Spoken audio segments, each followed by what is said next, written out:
آنکھیں تو کیا جان بھی چلی جاتی تو میں ان کے کہنے پہ مانگتی نہیں۔ اب مولا اب میری بات نہیں، ابو بکر کون ہوتا ہے اس سے مسئلات کو بدلنے والا؟ یہ انداز تھا حضرت ابو بکر کا، حضور کے ساتھ پیار اور محبت کا۔ ٹاٹ کا لباس تھا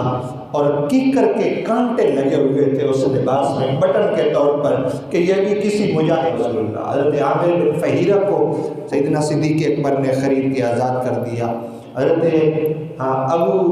لبینہ کو سیدنا صدیق اکبر نے خرید کے آزاد کر دیا۔ ابو فقیہ کو حضرت صدیق اکبر رضی اللہ عنہ نے خرید کے آزاد کر دیا۔ ام عبیس کو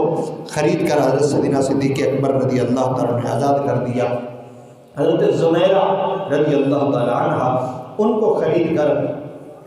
سیدنا صدیق اکبر رضی اللہ تعالی نے آزاد کر دیا، اور ان کو اتنی اذیت دی گئی حضرت زمیرہ رضی اللہ تعالی عنہ کو، یہ اسلام انہوں نے قبول کیا، ان کو بڑی تکلیفیں دی گئیں، بڑی اذیتیں دی گئیں، بڑے دکھ دیے گئے حضرت زمیرہ رضی اللہ تعالی عنہ کو، حتیٰ کہ ابو جہل نے ان کی آنکھوں میں نیزے چبھوئے، ان کی بینائی چلی گئی، کافر ہنسنے لگے اور ساتھ ساتھ کہنے لگے بلاؤ اس محمد کو، بلانا اس رب کو جس کو کہتی ہے کہ وہ یہ کہے، وہ تیری آنکھوں کی بینائی واپس کر دے۔ حضرت زمیرہ نے اپنے ہاتھوں کو بلند کیا، کہا مولا آنکھیں تو کیا جان بھی چلی جاتی تو میں ان کے کہنے پہ مانگتی نہیں۔ اب مولا اب میری بات نہیں ہے، تیرے میں رسول کی عزت کی بات ہے، اب کرم کر، اب میری آنکھوں کی بینائی مجھے واپس عطا کر دے۔ زمیرہ رضی اللہ تعالیٰ عنہ نے دعا مانگی، ابھی ہاتھ چہرے پہ پھیرے، ہاتھ نیچے گئے، اللہ نے آنکھوں کی بینائی واپس عطا فرما دی۔ کہا تم نے میرے محبوب کے صدقے سے مانگا ہے، لے تیری آنکھوں کی بینائی تجھے واپس کر دی۔ سیدنا صدیق اکبر رضی اللہ تعالیٰ نے ان کو بھی خرید کے آزاد فرمایا، ہمیشہ اسلام کی خاطر اپنا مال پیش کیا۔ اور سیدنا فاروق اعظم رضی اللہ تعالیٰ عنہ کہتے ہیں کہ جب تبوک کے لیے حضور علیہ السلام نے ارشاد فرمایا کہ مال لے آؤ، مال جمع کرواؤ غزوہ تبوک کے لیے، فاروق اعظم کہتے ہیں کہ میرے حالات ذرا بہتر تھے، سیدنا صدیق اکبر کے حالات اس وقت اتنے بہتر نہیں تھے، میرے حالات اچھے تھے، میرے پاس مال زیادہ تھا، تو میں نے سوچا کہ میں نے کہا آج ابو بکر آگے نہیں نکلے گا، وہ ہر معاملے میں مجھ سے آگے بڑھ جاتے ہیں، آج ابو بکر کو مال دینے میں، ثواب لینے میں ابو بکر کو آج آگے نہیں بڑھنے دوں گا، آج میں حضور کی بارگاہ میں بہت سارا مال پیش کروں گا۔ گھر گئے، گھر کا مال حضور کی بارگاہ میں لے کے آئے، سیدنا صدیق اکبر گئے، وہ بھی مال لے کے آئے۔ جب باقی صحابہ مال لا رہے تھے حضور کی اتنی توجہ نہیں تھی، لیکن جب سیدنا صدیق اکبر مال لائے نا، عمر کہتے ہیں میں نے حضور کو دیکھا، حضور کا رنگ ہی بدل گیا، حضور کی محبت اور پیار کا انداز ہی بدل گیا۔ جب ابو بکر مال لائے، مجھ سے پوچھا عمر تم گھر کا کتنا مال لائے ہو؟ میں نے بڑے فخر سے، بڑی محبت سے میں نے عرض کیا یا رسول اللہ گھر کا آدھا مال میں نے آپ کی بارگاہ میں پیش کر دیا ہے، پورے گھر میں جتنا مال تھا اس کا آدھا میں نے کیا، آدھا آپ کی بارگاہ میں میں نے پیش کر دیا۔ کتنا مال پیش کیا حضور کی بارگاہ میں حضرت عمر نے؟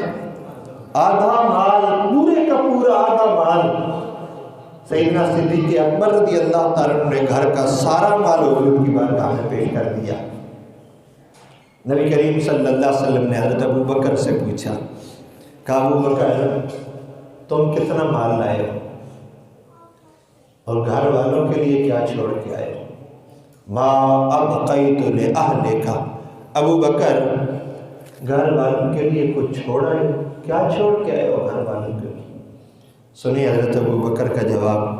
حضرت ابو بکر نے عرض کی یا رسول اللہ صلی اللہ علیہ وسلم گھر والوں کے لیے صرف اللہ اور اللہ کا رسول ہی چھوڑا ہے،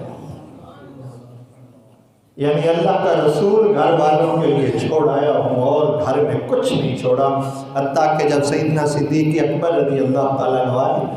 تو آپ نے جو لباس پہنا ہوا تھا وہ بھی ٹاٹ کا لباس تھا اور کیکر کے کانٹے لگے ہوئے تھے اس لباس میں بٹن کے طور پر کہ یہ بھی کسی مجاہد کے کام ہی آ جائیں گے۔ یہ عشق تھا، یہ محبت تھی۔ بابا بلے شاہ نے کہا تھا نا، عشق تے اگ میں ایک برابر، عشق تے اگ میں ایک برابر، پر عشق دا سیک ودھیرا، اگ تے ساڑے ککھ تے کانے، عشق ساڑے تن میرا، اگ تے ساڑے ککھ تے کانے، پر عشق ساڑے تن میرا، اگ دا داروں مین تے پانی، مینوں دسو عشق دا داروں کیڑا؟ بلے شاہ اتھے ککھ نہیں بچدا جتھے عشق نے لا لیا ڈیرا۔ سیدنا صدیق اکبر نے سارا مال حضور علیہ السلام کی بارگاہ میں پیش کر دیا، پروانے کو شمع بلبل کو پھول بس، پروانے کو شمع بلبل کو پھول بس، صدیق کے لیے ہے خدا کا رسول بس۔ بات ہی ختم ہو گئی اس کے بعد، بس اور کوئی جملہ ہی نہیں ہے، اور کوئی بات نہیں ہے، صدیق کے لیے ہے خدا کا رسول بس۔ سارا مال پیش کر دیا، جبرائیل امین آ گئے، حضور نے جبرائیل امین کو دیکھا، حضور مسکرائے جبریل کو دیکھ کر، کہا جبریل یہ آج کیسا لباس پہنا ہوئے ہے تم؟ کہا یا رسول اللہ، ابو بکر جب گھر سے چلے نا یہ لباس پہن کر، اللہ کو ابو بکر کی یہ ادا اتنی پسند آئی، ابو بکر کا یہ انداز اتنا پسند آیا، ابو بکر کی یہ بالغانہ محبت آپ سے اتنی پسند آئی، اللہ نے عرش پر آسمانوں پر جتنے فرشتے تھے سب کو حکم دے دیا، جیسے میرے ابو بکر نے لباس پہنے ہوئے ہے تو سارے ویسے ہی لباس پہن دو۔ یا رسول اللہ آج یہ لباس جیسا ابو بکر کا ہے سارے فرشتوں کا یہی لباس ہے۔ اللہ کو ابو بکر کی یہ ادا بڑی پسند آئی ہے۔ ابو بکر صدیق رضی اللہ عنہ نے اسلام کے لیے سارا مال دے دیا، اور حضور نے فرمایا ابو بکر میں نے پوچھا اس لیے ہے تم سے کہ جبرائیل کھڑے ہیں، وہ ابھی پیغام لے کے آئے ہیں کہ یا رسول اللہ رب ذوالجلال فرما رہا ہے جنت کے 8 دروازے ہیں،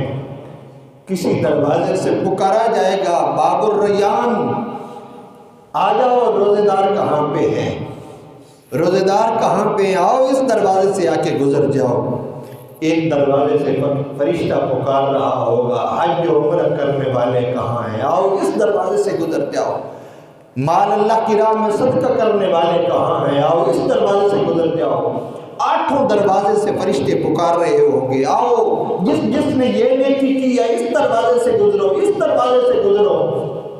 یا رسول اللہ ایک دروازہ ایسا بھی ہوگا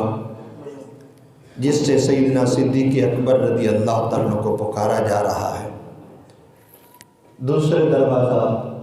اس سے بھی ابو بکر کو، تیسرے دروازے سے بھی ابو بکر کو، چوتھے دروازے سے بھی ابو بکر کو، 5ویں سے بھی ابو بکر، 6 سے بھی ابو بکر، 7ویں سے بھی ابو بکر،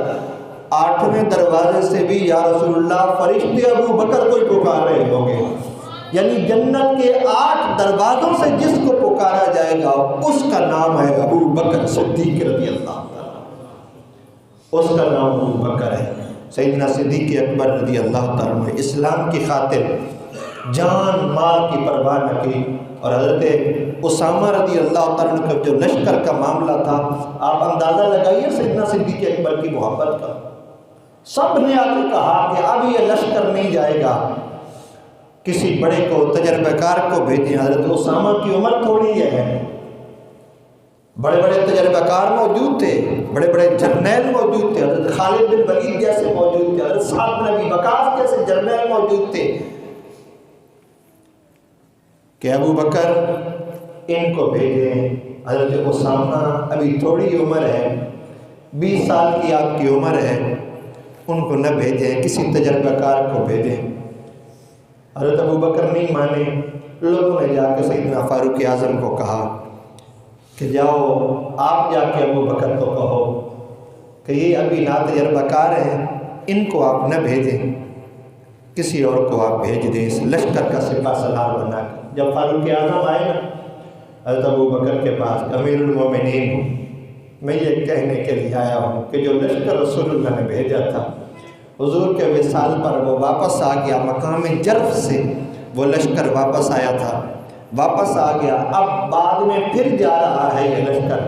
تو آپ مہربانی فرمائے اس کا سپہ سالار جو ہے خالد بن ولید کو بنا دیں یا کسی اور جرنیل اور بزرگ صحابی کو اس کا سپہ سالار بنا دیں۔ سیدنا صدیق اکبر کی آنکھوں میں آنسو آ گئے اور کہا عمر تم مجھے یہ کہہ رہے ہو کہ میں اس بندے کو بدل دوں جس کو رسول اللہ نے منتخب کیا تھا، جس کو حضور نے سپہ سالار بنایا تھا، میں اس کو بدل دوں؟ حضرت عمر کہتے ہیں جب میں نے ابو بکر کی یہ بات سنی تو میرا اپنا سر جھک گیا، کہتے میں واپس گیا ان لوگوں کے پاس، میں نے کہا یہ نہیں ہو سکتا، ابو بکر یہ نہیں مانیں گے، بلکہ سیدنا صدیق اکبر نے فرمایا تھا، فرمایا عمر مدینہ خالی ہو جائے، سارے صحابہ چلے جائیں، مدینہ خالی ہو جائے، ابو بکر اکیلا مدینے میں رہ جائے، درندے آئیں ابو بکر کو چیر پھاڑ دے، نوچ لیں ابو بکر کو، پھر بھی اس لشکر کا سربراہ اسامہ ہی ہوگا، ہو ہی نہیں سکتا میں اس کو بدل دوں، کیونکہ جس کو میرے رسول نے بھیجا تھا ابو بکر کون ہوتا ہے اس سپہ سالار کو بدلنے والا۔ یہ انداز تھا حضرت ابو بکر کا، حضور کے ساتھ پیار اور محبت کا۔ عزیزو، اللہ کریم کی بارگاہ میں دعا ہے اللہ سیدنا صدیق اکبر کا صدقہ ہمیں حضور کا پیار عطا فرما دے، شریعت کا پیار عطا فرما دے، اسلام